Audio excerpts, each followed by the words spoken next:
Hey there, game designers. I'm Isaac, and I liquidated.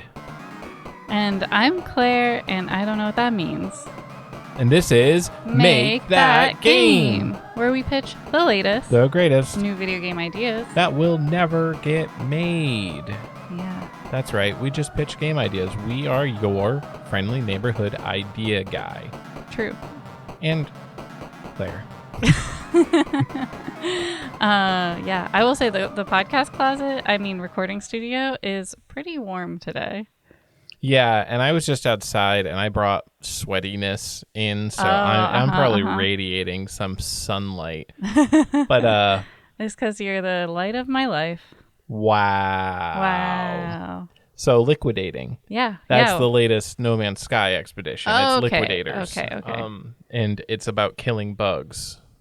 Okay. Yeah. I knew. Which I also do in real life. That's why I was outside. I'm Rarely. spraying dishwasher at wasps.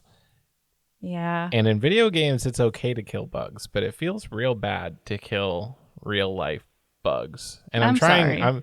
A lot of them aren't really even dying, but I still feel bad about it. They're just so confused. They're not attacking me or anything. They're not aggressive. They're just buzzing around like, what's going on? Why are we there?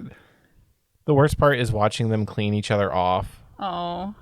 From the soap. That's very tragic. Yeah. But also it's like tragic in two ways, because A, if they get cleaned, then they won't die. And if they don't die, then they won't move. But I'm hoping that I've destroyed enough of their nest that...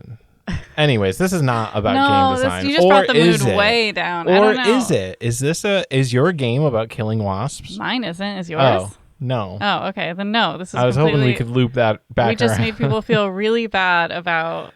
99% of people that are listening to this are not going to feel bad. They're going to feel like I'm an idiot for not killing wasps. I do think that you are personifying the wasps a little past what they conceive. True. That's true. Like it's mostly on instinct. They're not like, they're not actually like processing the grief and loss of this war crime I'm committing. Anyways, what's your game? Pitch to me a game idea. Okay.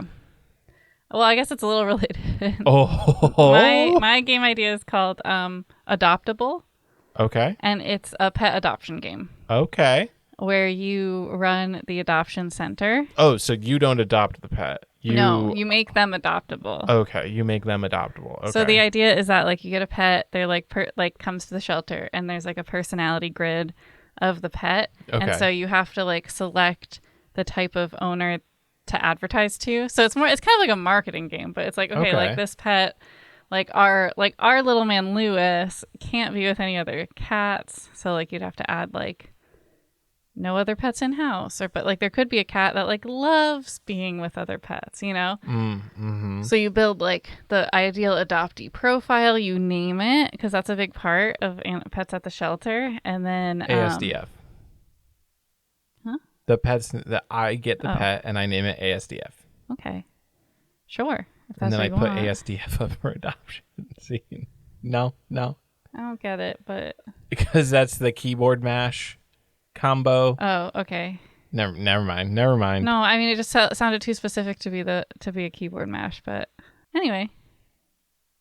Yeah. Am I missing something? No, what?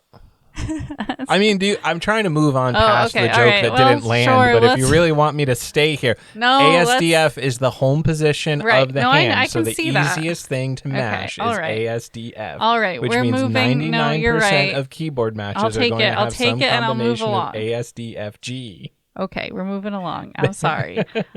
So yeah, you get to name it. You can like organize adoption events at the shelter to get more people in. You can like buy Facebook ads and stuff. Well, it wouldn't be called Facebook, but you can like buy advertising, and it's you're basically it's kind of like a business management game, but with naming pets and cute animals. And you lose if the shelter gets too crowded, so you're not like adopting out fast enough, and then you get to like start over. But if you adopt out too fast, then you get like a bad rating and your pets get returned because they're not good matches. Yeah, well, I don't know about adopting too fast. I don't think that means anything, but I do think. Well, by that I mean like you are just like someone comes in and you give them a pet, like, and then don't do any of the considerations of like the pet personality matrix. Yeah. and the customer matrix. Yeah. Are they customers? I guess clients. I don't know. Adopter. Yeah. So, but like that, like if you're about to run out of space, right? You can't just like effectively button mash and be like, all right, here's all the pets. Yeah. First, the next person that comes in, just down the Yeah, line. I think you're getting the trying to like pets. not have returns. And that would be actually a good mechanic of, if you match it with someone who's like has too many traits outside of what the pet's trait is, then it would be a returned pet.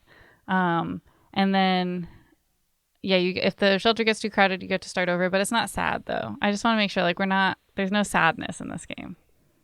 There's no sadness. You're too crowded. Yeah. But also maybe there's a element where like if you're being really successful, you can build on extra like space too. So if you're too crowded and you don't have the resources for extra space, then you lose, but you could expand. Oh yeah, if you get to overcrowding point, but you have a lot of excess cash, they're like, why don't you just build a new facility So it or reminds me expand the kennels? It reminds me a lot of Mall-Tycoon, so like there's a little bit of that. Yeah, there, it feels like a tycoon but game. a little bit more like zoomed in. I feel like a lot of Tycoon games are really zoomed out, and this is like more zoomed in, where it's like specific one pet, one customer instead of like a bunch. But anyway, that's my game, Adoptable. Okay. Nice. I give you a $2 million grant. Make it happen. Okay. I mean, I don't know nothing about nothing, but we'll give it a try. What about you? Do you have a game idea? Yeah. It's called The Spirit of Halloween. It's the Spirit of America. Is Sorry. this home of the spooky and scary? Yes, but okay. And you play as a cursed Halloween store. Amazing. Wait, Okay. you play as the store? I realized that, like, as I was saying it, I don't know who the main character is. Like, you're going to say, oh, you're just a manager, right? No, well, the concept's a little bit bigger than that. I think that you play as the concept of unnamed Halloween store. That is definitely not. Yeah, it's the Spirit of Halloween. Yes, the Spirit of Halloween. What was it? Something distinct. What did they call it at the Jeopardy? It was like, legally it's legally distinct Halloween store. What Jeopardy? That was at Games Done Quick. They called it legally distinct quiz game. Oh yes, okay, yes, I'm with you now. Sorry, so this is legally distinct game store. Yeah, or not game store. I just have games on the brain. Halloween store. So the idea is that you are a spooky, cursed store. The goal is effectively domination. Mm-hmm. All right, you're not just managing a Halloween store. You're managing all of the Halloween store. So you start off with just one store. But also you have ghouls and ghasts and ghosts that work for you. Yeah. Ghast is like an upgraded ghoul. Okay. Is that a real thing or did you make that up? I mean, how real are ghouls? I mean, they're real in the sense that we have a definition for them. Yeah. Ghasts. Yeah. Ghasts are the higher level ghoul. I explained that. Yeah, but did you make that up? No, okay. I didn't make that up. I've just never heard of it. I'm not going to make up ghast lore. You could. No. Oh my god. That's part of game design is making up lore. It's allowed. Yeah. I just never heard of it before. Okay. But anyways, you have them and they act as agents. So on one level, you are managing a store. In that people come in, they buy stuff from you, they leave, blah blah blah. You then use that money to expand into new stores. Ooh. And so there's real estate all over town you can move into, but if you don't move quick, other stores will move into the place. But the ghouls and ghasts and ghosts, what they do is you can send them out to scare people out of their stores to open up real estate that then you can claim. Yes, this is good. And so it's figuring out which real estate locations you can send effectively your army, your soldiers to, and they can effectively muscle out. Yeah. But you can then afford to immediately move in. Otherwise, other competitors move in or whatever. So you do have to carefully manage because you're new in town. You're not going to be able to push out the legally distinct wall market. Right. I was trying to, I don't know what department store, is that what Walmart is? I mean, Legally distinct mart. yeah. Let's just call it that. Okay. You won't be able to muscle that out right away. Like, you might be able to send some ghasts and ghouls over, but like whatever defense system or spirituality or whatever stat they have, since that's such an established large chain, you're not going to, like, they're just going to be able to fight you off. Or like close down your store. So like you have to pick your battles. You have to take down the little local places. You have to take down legally distinct dollar stores. That kind of stuff. And as you take stuff over, the view keeps zooming out more and more. So you're just like in some little podunk town. Then you get enough real estate in that town. And now you've got like the surrounding towns. And then you've got like the metro area. And then you've got the state.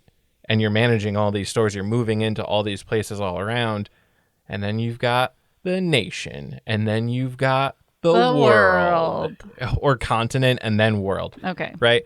And when you get to a certain point, you start being able to like kick people out of houses. Ooh. And like turn houses into your legally distinct Halloween store. And the goal is obviously world domination. The entire world needs to become your legally distinct Halloween store. I love it. I love it. It gets to the point where your ghouls and ghosts and stuff are actually fighting like actual military forces, and nuclear weapons get involved. You're taking over the government. Yeah. You're going to move into the White House. Yeah. And so this is one of my famous multi-phasal games. Obviously, like not only is it zooming out, but like the gameplay slightly changes. Like we love a gameplay that changes. The lowest level, like sending out ghouls and stuff, will almost effectively be like a timer. Like you won't have direct control over it, but when you get to a large enough scale, you're playing like an actual like real-time strategy game where you are guiding your soldiers of ghouls and ghosts and stuff against actual soldiers. Okay. And then when it gets even further zoomed out, it's like there's this game called DEF CON, which is about like launching nukes at other countries and stuff, and it's super zoomed out, and you just see the trails of nukes flying all over the world. Like it almost gets to like that level of management as it keeps zooming out, but you also still have the store management aspect going on in the background at all times. Yeah. Cool. So I love this. I love the idea that you're like playing the entity that is the store and not like an actual thing. Like the concept of the store. And I think one thing we're missing, but I had a cool idea, is to get people to work for you, because obviously at this scale, like you need a lot of workers. Oh yeah. You can like, I don't know, like summon them through like mystic ways, like I don't know, put like dreams, like this is your like destiny. Yes. You can like send out you know, have like a mind flayer that can like go into dreams and like summon or drones. I mean also like you know, ghosts can like when they possess people. When they clear a store, you know, you can take some of their employees too, probably. That was a part that I forgot to say because I didn't reference my notes. This was all from the brain. But one thing that I did have in my notes, certain locations have ancient treasures. Ooh, so that's another thing for you to look at. Like, okay, maybe you don't really care about like the local gas station, but it was built on an Indian burial ground, Native American burial ground. Maybe we just go with burial ground. Sure, yeah. Ancient burial ground. Ancient burial ground. Because you're right, this is a multinational game at a certain phase. Well, and also we don't want to like mystify culture. That's actually true, yeah. It's a burial ground. So like, and in that burial ground there might be ancient magical treasure that like empowers your spirits and stuff in some way, or gives you more than just like the wealth of the location. So it's like, okay, that location doesn't do anything to achieve my goal of expanding my store franchises. But it gives you more power. But it gives me more power. Yeah. Like you might, one of them might have like an infinite zombie tomb or something. And you're like, oh, that's infinite really bad soldiers and workers. Yeah. Ooh, making a statement. Yeah. So like, there's also that, you know. Yeah. Finding treasure maps then becomes like a layer of gameplay. Like you can send your ghouls out. You just keep adding layers all the time. We love layers. We love that. You love layers. That's almost I love I'm Sunland. almost getting to the point of what we talked about a few weeks ago with systemic games, where I'm just throwing on enough systems and they interact in like esoteric ways, but it expands the overall gameplay. Like if you have a system for here's how you find treasure maps, and a system for like here's how you like here like then you have the treasure system. It expands gameplay a lot. But we're not going to retread that ground. No. But what we are going to do, since we both pitched game ideas, is we're going to jump into the discussion segment, Yeah. which is going to not be about systemic gameplay. No, we're going to talk about maps. Oh, that's what I was just talking about. A little bit. Treasure maps. I mean, kind of. We're going to talk about like game maps. Okay. Yeah. So we kind of alluded to it at the last episode, but yeah, we want to talk about like the mechanic of maps and how like what's the best, maybe not the best, but like how different map design changes the way you play. Okay. All right. Let's kick off the discussion on maps. I'm going to ask you a question. Okay. All right. I'm ready. Back in the day, Elder Scrolls 3 Morrowind was an RPG game, first person. Well, you could be third person, but immersed you in the world of Morrowind. And you had a journal, and there was quests to do, as RPGs are wont to do. You had in your journal a map. It had markers for cities and whatnot. When you got a quest, the quest giver would say, oh, in the ancient tomb of Acernopolis, there is a diegetic artifact called Gimbal Grab. Okay. And you need that to defeat the evil God King. Uh-huh. And there, that was your instruction.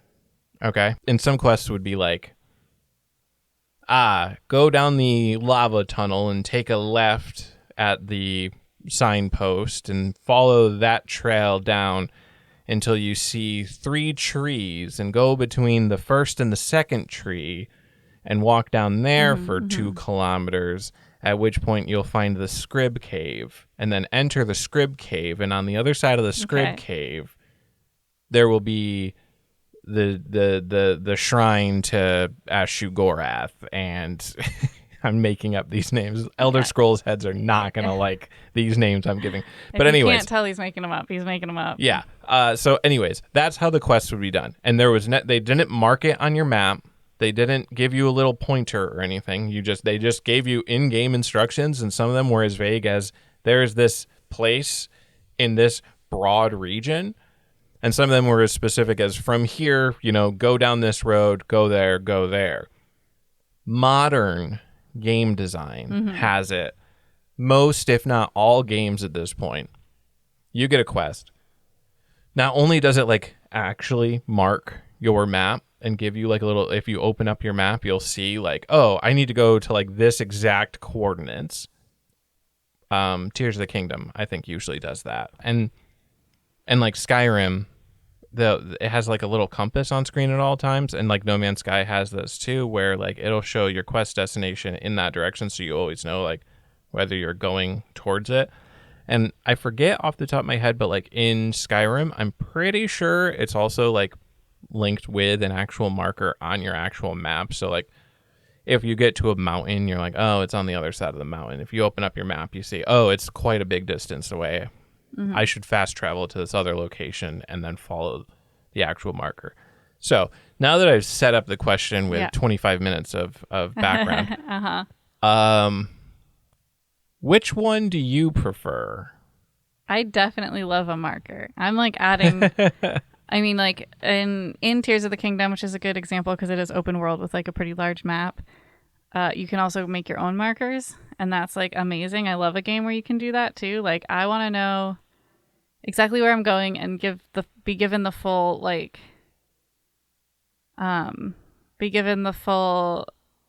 autonomy, I guess, of choosing how I get there. And I also, I don't know, I see it as kind of like we have GPS now. Like if someone started telling me like, okay, you're going to take I-95 for 20 miles, then you're going to take this at this tree, then turn left, I'd be like, be quiet. I'm putting it on Google Maps. Like, it just feels more natural in the times we live in to do it that way, because it's almost like doing it in Google Maps. So that's my thing. I love a quest marker. What about you? What do you prefer? Oh, for sure. Also being told where to go. Like, With a marker. yeah, Okay. because No Man's Sky has this Oh, yes. Yeah. type of quest. This is a good thing to discuss because you are very frustrated with the way No Man's Sky is doing this. No Man's Sky, doesn't have like a larger map. Like, you can see a planet map, but you can't zoom in any more than that. And it doesn't show you markers on said planet. But they have this type of quest, which is like, go to this planet and find like the rendezvous spot. And then you follow, it shows you a marker, you fly to the marker, and then when you land at the marker, it says, use your scanner to find the actual location. Yeah. And then you're like, okay. So you turn your scanner on, and it's like, oh, it's 1,000 meters to the east. And then some planets are like completely intraversable,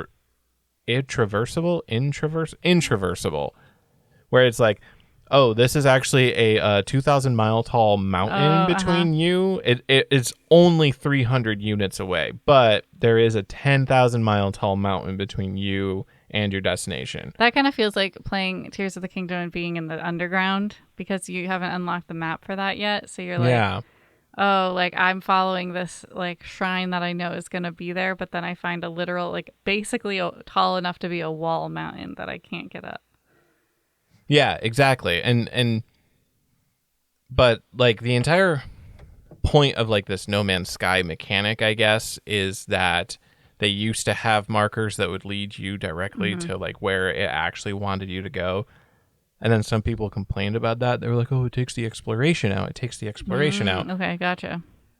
But like this doesn't feel like a good solution to what that player is looking for. Right. And I also don't think This is just artificial travel time increasement. Right. And I feel like giving markers doesn't negate discovery because usually a quest marker, you can't fast travel to the quest marker because that would truly, I think that would be boring. Right. They're like, here's the point, just travel there no matter, like, just go.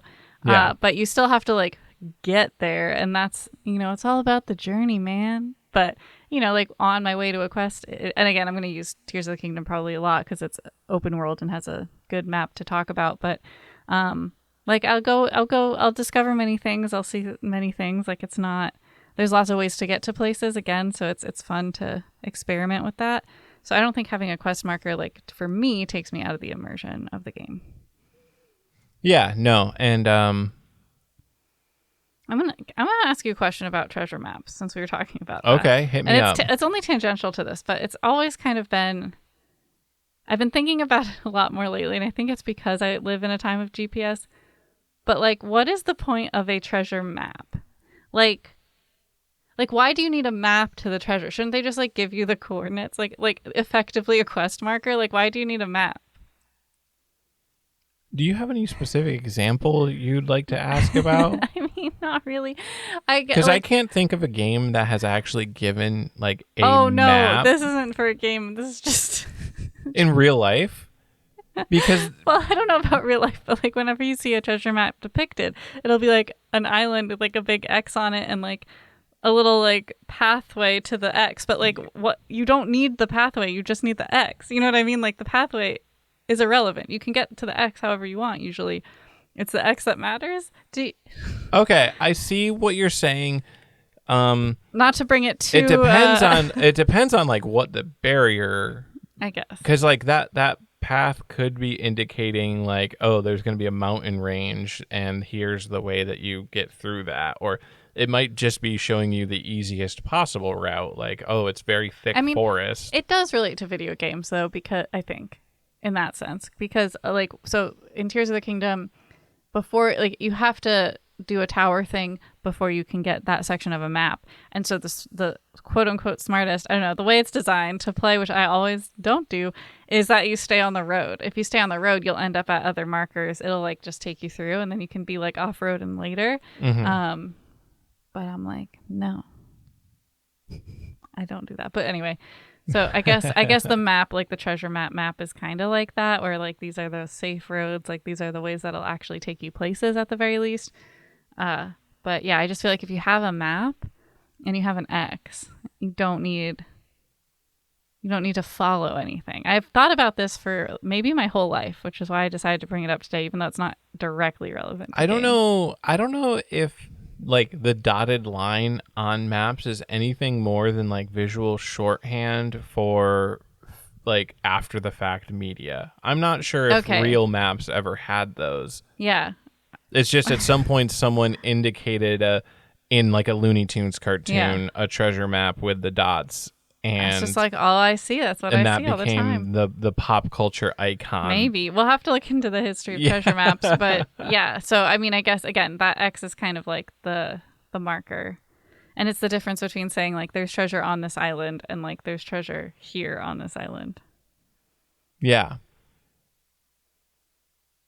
But yeah. But also like you could have a map that shows you how to navigate a coral reef. Mm-hmm. That could be a difficult thing that requires a specific dotted line.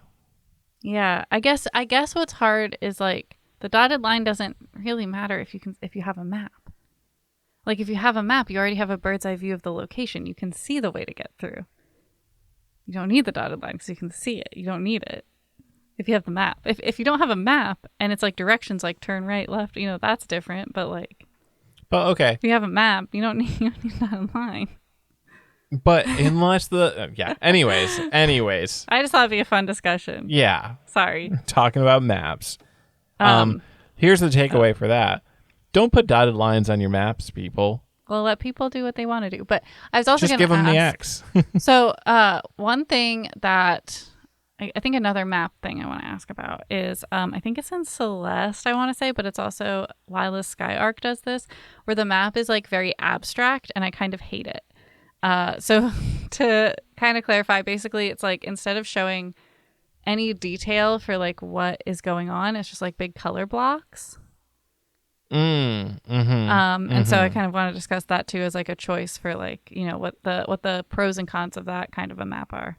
I prefer a very detailed map personally. That goes all the way back to like if I'm understanding what you're talking about, like that, like the original Legend of Zelda's map, and maybe even earlier games, but that's the first one that I can think of chronologically, because it was a grid-based game. Like every room / area of the overworld was a square, like grid coordinate, effectively.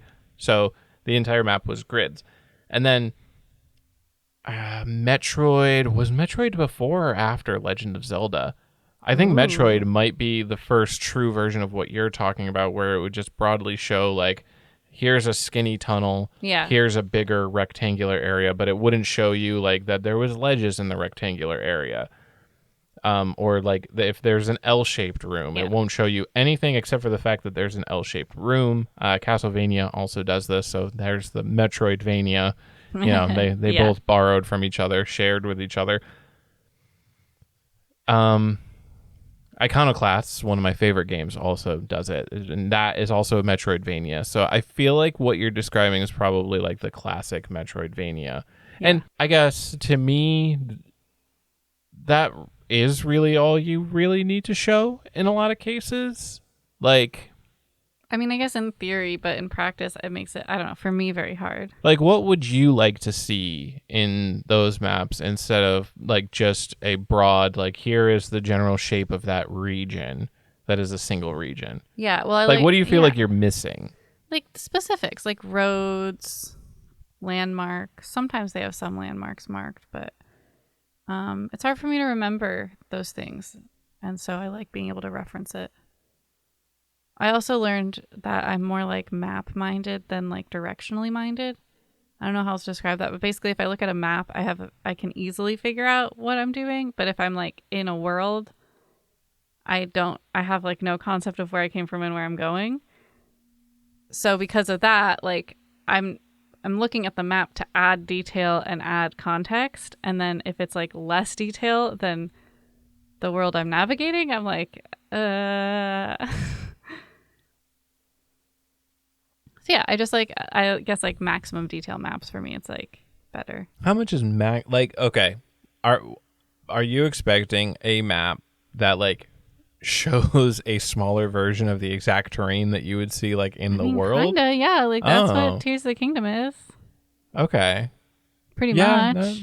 that's true. It doesn't have to be like everything, but I want to be able to tell like, okay, like this is the way I went. This is that's another feature I love in Tears of the Kingdom. The you can see your like past. Oh, the hero's journey. Yeah, so basically you can see where you've been, and that's really helpful to see Yeah. like, well, have I already been here? Like, should I investigate things I haven't seen before? That is awesome.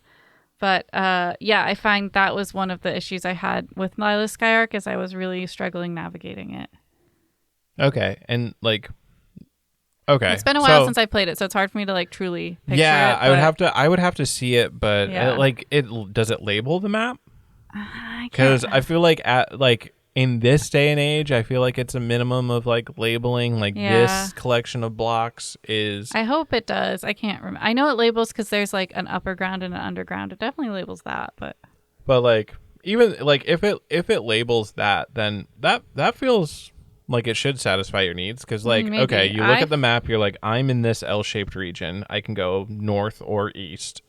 I And guess. I'm trying to get back to Village, which I look at the map and I see that it is in the northwest, so that I know I have to take the north. And like you can look at the various shapes of blocks that connect to the area that you want to get to. I guess maybe I just don't have a big enough imagination for that. It's like I feel like with that I have to look at the map constantly, because I can't. Like when I look at a map, I snap a picture of it in my mind, which I know you can't do. I snap a picture of it in my mind, and then I can like walk the path. Okay. But like, I can't do that if there's not enough to picture. It's very hard. And I will say too, I know some games, and I think this game does, they have like the little mini map in the corner. I actually hate that. You hate mini maps. It's too much information at once. I cannot look at that and play the game. It's like I can't be in two views at once. Like it's really difficult. I'd rather look at the full map. Interesting. I mean, like sometimes I do use you it. contain But multitudes. I do. A lot of what I feel contradictory. Yeah. Well, that's being human. Yeah. But I guess I shouldn't say hate. Like I've used mini maps, but like most of the time I'll just ignore them because I find it's like too much information at once to be playing and looking at a mini map. But I like a direction. I like a directionality is nice, like a compass. Yeah, a little compass showing you. Yeah, so at least you can say, like, if you look at the map and you're like, the city is north, and you can be like, I am headed north. Thumbs up. Great. That's one of my problems that I was having with No Man's Sky, is that only labeled the north and south axes, and I was trying to get to an exact like latitude, longitude location. Yeah. And so like I could travel like north, and I would get to like that line that I needed to be at. Mm-hmm. But then I had to like basically guess whether I was halfway between north and south. And maybe there's a smart way of doing this. Like maybe someone can email and be like, if you just made it so that the N and S were both visible on opposite sides of your compass, then you'd know that you were going either east or west. But like, I didn't think of that at the time. And yeah, it took me basically an hour to find a specific coordinate on a planet. And it was also one of those intraversable planets I was talking about, where it's like super mountainy. And yeah, it was just a difficult experience. Cool. Well, I was just thinking as you were talking about that, I was like, wow, we could even talk about like fog of war stuff, and like which is when you like obscure parts of maps. And the game design that I find is traditional in almost any game that has a map is like, you don't get the map. You have to earn the map somehow. Like you find a map piece, or you do a quest, and then the map reveals itself. So you are like free exploring for quite a while in almost every game. Yeah. Which I think is fine. Like that makes sense. And I also like when they use not knowing, like if you're doing it on purpose, if you're like using it for storytelling or character building, I think it's very interesting to do like areas that you can't get a map for, or puzzles like that, or to reveal certain locations and things like that. I think is really cool. Yeah. And some games like Skyrim is like there is a literal fog of war in the not literal sense, but the more traditional sense, where once you explore something, then then that is revealed on your map. Yeah. Like it's just shaded black until you see it. RTS games, real-time strategy games, have that version of fog of war, and I think are the ones that invented it, where, at the beginning of the game, the map is unrevealed. It's all like just shaded black, but you send a scout, he sees it. Mm-hmm. And then you see a grayed out version. You don't see like new units traversing through or new buildings being built there, but like you basically know the last time I saw this section, this is what it looked like. And then you build a building and you can like build an outpost to keep permanent watch on it or whatever. But yeah, that's a whole interesting concept too. And different games do implement it in different ways. I do think that the Tears of the Kingdom way of, here set landmarks that will unlock their regions for you. I think that that's like tip top design. Elden Ring does it. It gives you a minor goal to achieve. You see tower. Yeah. You go tower. You get reward. Reward isn't that big, but it does then help like with when other you quests. Yeah. Right. When you unlock that area of the map, that then gives you something. You go to that map and you look at it. It's very satisfying. It's a very satisfying reward. Yeah, and it also unlocks more mini goals because you're like, oh, that's an interesting shaped lake. Let me go investigate that interesting shaped lake. When I feel like a lot of people's natural instinct when they unlock sections of map is to look at what you just unlocked. So that sets new goal, go to goal without quest marker. Cool stuff like that. Yeah. Cool design stuff. Make towers, unlock maps in your open world game. I mean, yeah, folks. I think that the idea is just like, don't ignore the map. Don't just assume you'll have one. Don't just assume you won't. Yeah. Think through like, what does the map say about the game I'm making? I think that's, like, make sure it matches your goals in the game. Right. And we could talk forever on doing things to match the idea for your game and like what you are trying to say with your game. And I talk about it all the time, and I talk about games I like that like do that well, but I think that's a topic for another time. Yeah, I mean, we've got to save topics because we have so many more episodes to go of this podcast. Yeah. We've got potentially infinite episodes. Yeah. Because remember, we talked once about handing the podcast down. Oh, that's right. Yeah, like we've got to hand it down. Yeah, we've got a legacy to maintain. Come on. But yeah, I don't know. I think maps are cool. I think thank you for explaining treasure maps to me, because again, it has literally been on my mind for almost my entire life, and I was like, now's the time to ask. All right. Well, now that we've discussed some things, it's time for the rapid fire round, and that is where we generate 3 random words. We have 5 minutes to come up with a game idea based on those 3 words, and we have to come up with a title too, and that's the game. Okay, I'm ready to generate words. All right, I'm starting the timer in 3, 2, 1, go. Okay, jest, like J-E-S, like a jester. Okay. Burial. Oh. And main. Oh, sorry, marine. I saw M-A-N-E, and I'm like, it says main for sure. And then I'm like, wait a minute, we don't do proper nouns on here. Jest, burial, marine. Jest and burial being juxtaposed is different, to say the least. Yes. Okay. You are an infamous pirate. Right, marine, obviously. All right. And you have to, in increasingly elaborate ways as the game goes on, fake your own death at sea. Okay. My hesitation was just the multiple times to fake your own death. That feels... Well, because, I mean, okay, if it's just, fake your own death, that's a 30-second game. Right. No, I know. I just don't know. We got to have levels. Uh-huh. We got to have levels, and then that tells the story about all the increasingly ridiculous times that you, like, get captured and, like, have to fake your own death. And, yeah. And, like, the scene keeps getting harder and harder to fake yourself because there's, like, more witnesses at more areas that you'd, like, go to. And, like, so I think that this is a game with multiple phases. Stealth game?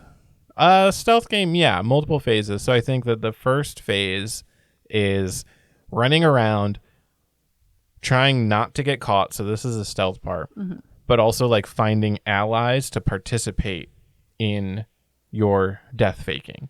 Okay. Right. So like a certain level, you might be able to talk to the swabby, the deck swab, right, on the boat that you're on, and he might be sympathetic towards you.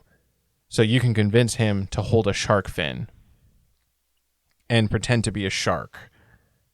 And then, so that's phase 1. Phase 2 is the actual deployment of the scene. So you get captured. they're going to arrest you or whatever, then you have to like go from that situation to like getting into the ocean and then making people think that you're dead. So like people can't witness you like rising back to the surface. So like in this example that I'm given, like you jump off the deck, some guy is swimming with a shark fin, and then you acquired a red juice item that you then use, and it makes the water all red. So people are like, oh, he got eaten by a shark.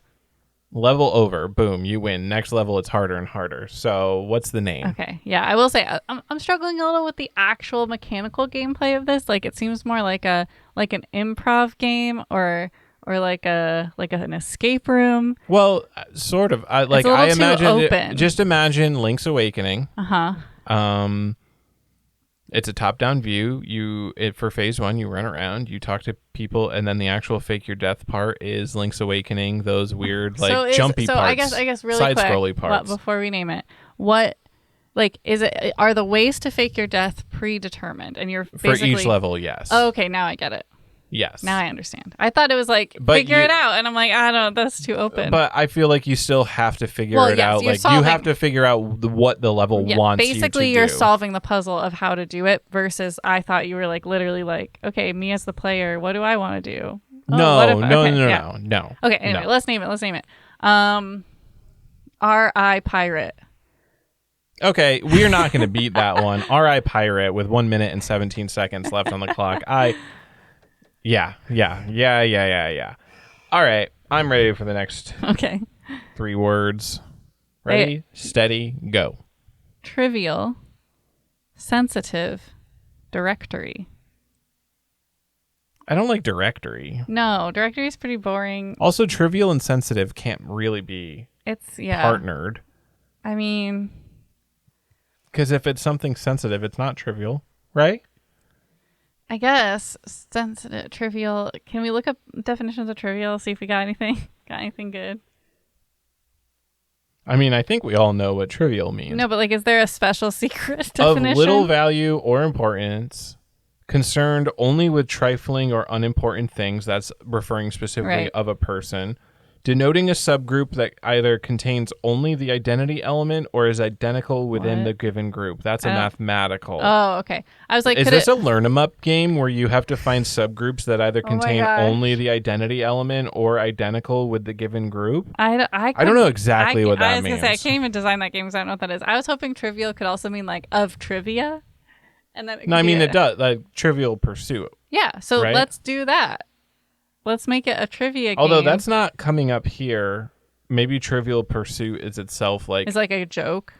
Yeah, like maybe... Okay. Oh, boy. We gotta figure this out. Okay. I mean, honestly, trivial is the only way I can do it is in the Trivial Pursuit way, though. Because, like, you can't make a game... I don't know. Like, I feel like the word trivia is probably based off of... Because it's about frivolous, like, meaningless things. Exactly. Okay, I think we're going to go with that. Okay. Yeah, okay. So, details, considerations, or pieces of information of little importance or value. So it's trivia versus like something trivial. So I think it's trivia, and then sensitive documents, like top secret maybe, and then the directory. So, okay, wait. Okay, here it is. I got it.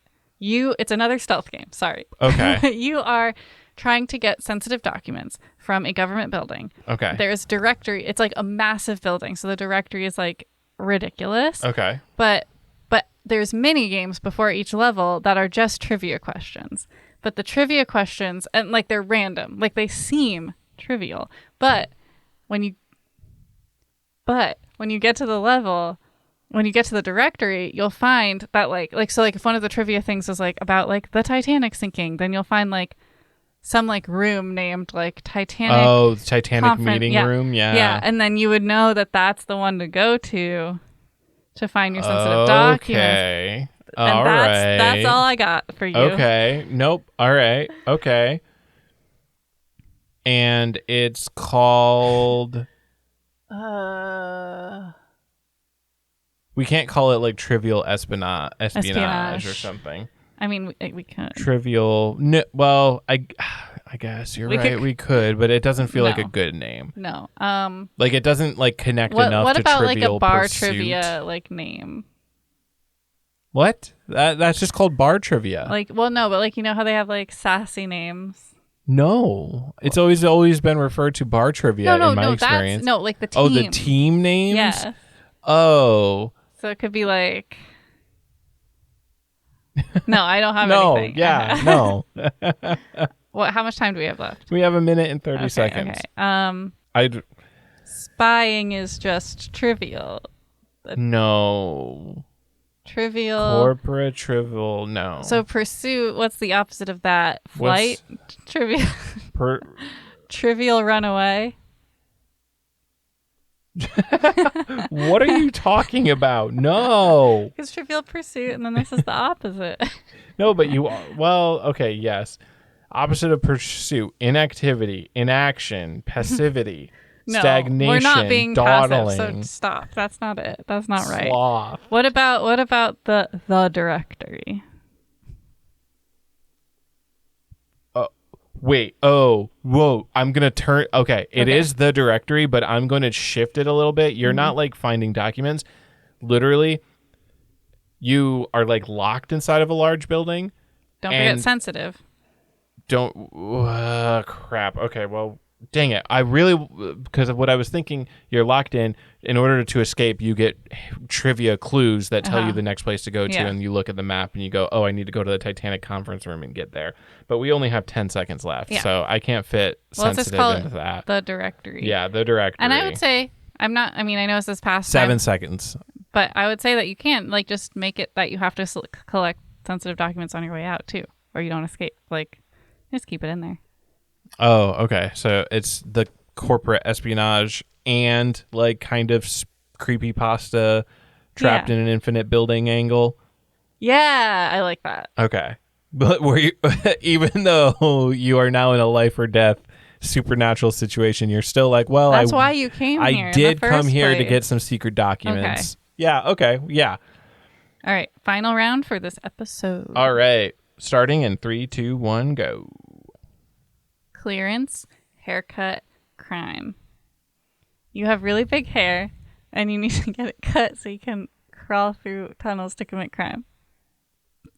It grows really fast, so you have to speed. It's a race. Can you say it without cracking yourself up? No, Isaac is just staring straight ahead like, what? No, I want to hear your idea. Tell me. I'm trying. Okay. All right. So, collect yourself. Yeah. You're a criminal, and part of that is you have to like access really small spaces. You're like a rogue, okay? But your hair grows like ridiculously fast. So you don't have clearance to fit in the small space. So you have to at the beginning of every level you get a haircut, and then the timer, it's like the race is that you have to get out before your hair stops you from escaping. Did I do it? Yeah, no. Okay, I really like this, and like the time boosts in the level are like buzz cut. Oh yeah, like or you could find shaving razors. Maybe like while you're sneaking around, you can find like scissors, and it's like a quick like snippy snip. Yeah, like okay, like there are some traps in the level that are blades, but you can also use them to like give yourself a haircut to get yourself extra time.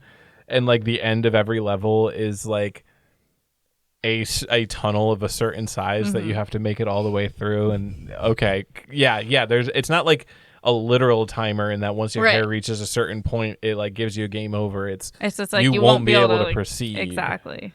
I like this. And you can even like it would never actually like hard lock you depending on the level design. Like if there's always like an accessible blade, like you get to a point that you can't proceed, you just have to backtrack, get your hair cut, and then maybe that's part of it too, is finding those like basically like checkpoints. Checkpoints to be able to do it, and then the speed run for this would be the incredible. Speed run.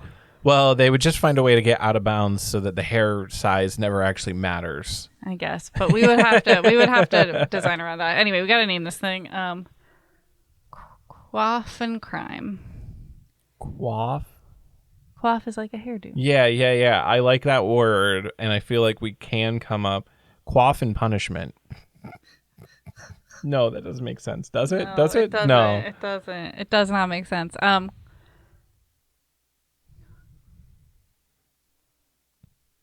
So like there's coffers. That's like Quaffers. Yeah. Coffers. That sounds like I'm saying coffee. Let's get some Coffee. coffee. We'll talk. Quaffers. I don't know. I'm losing it now. Big hair, don't care. Quaff rogue. No.